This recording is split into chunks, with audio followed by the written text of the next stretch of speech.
Ah putain, merde, c'est pas vrai, c'est toujours la même chose, j'en peux plus. Oh, excusez-moi, das darf nicht wahr sein. Wir haben die Präsentation ganz neu installiert und noch nie ist sie nur einmal richtig durchgelaufen. Merde! So viel Geld für so einen. Okay. Wir kriegen das schon hin.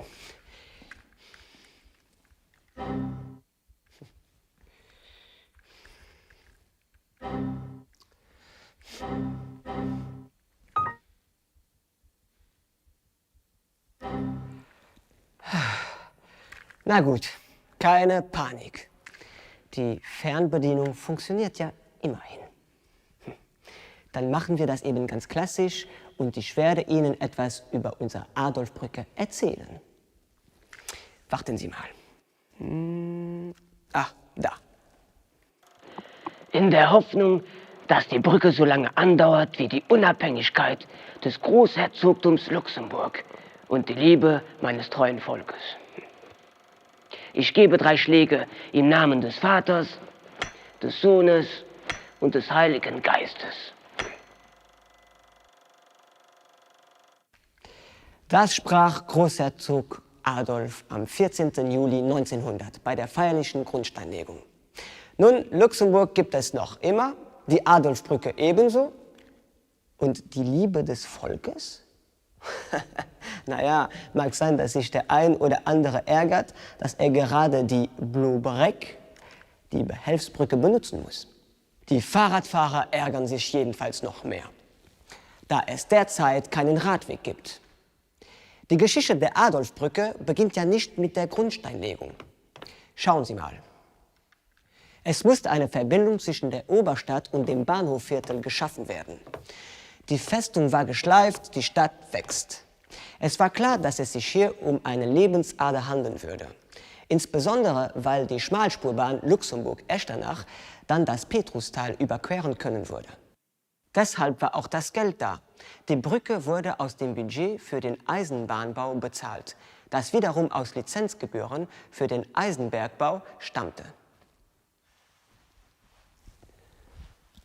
Die Adolfbrücke hätte auch in der Verlängerung der Rue Philippe II erbaut werden können, anstatt des Boulevard Royal. Das war anfangs noch nicht so klar. Und mehrere Ingenieure befassten sich schon seit 1870 mit dem Projekt. Ich kann mir auch nicht alle Namen merken, aber die Adolfbrücke wäre ohne die beiden Ingenieure, Albert Rodange und Paul Séjourné, gar nicht zu denken. Doch bevor wir auf Rodange und Séjourné eingehen, müssen Sie noch Folgendes wissen. Es sollte eine Steinbrücke werden.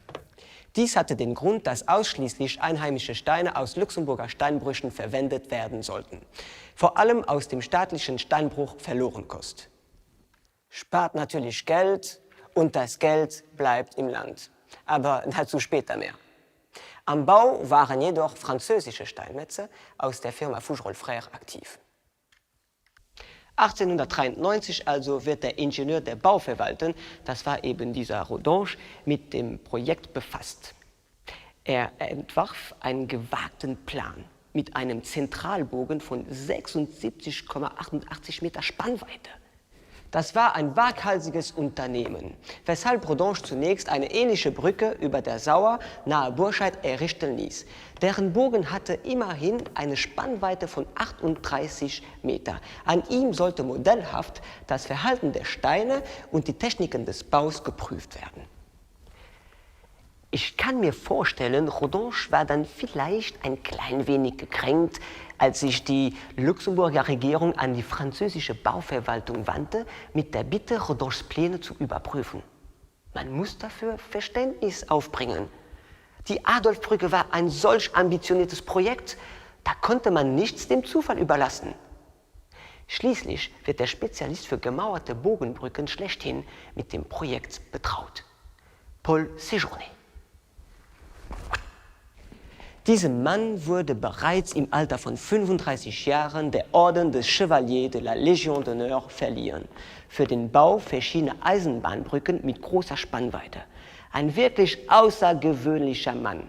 Nicht umsonst ist sein 6-bändiges Buch das Standardwerk für den Brückenbau seiner Zeit geworden. Séjourné überarbeitete also Rodanges Pläne. Und soll ich Ihnen was sagen? Seine Konstruktion war kühner als jene Rodins. Mit 84,65 Meter Spannweite war sein Doppelbogen, ja, Sie haben richtig gehört, Doppelbogen, fast 8 Meter weiter als Rodins.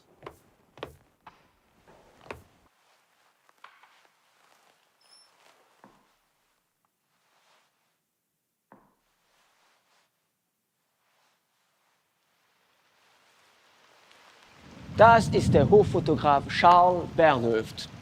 Sie werden seinen Fototypien noch in der Ausstellung begegnen. Er hat den Bau der Brücke für die Nachwelt dokumentiert. Es regnet.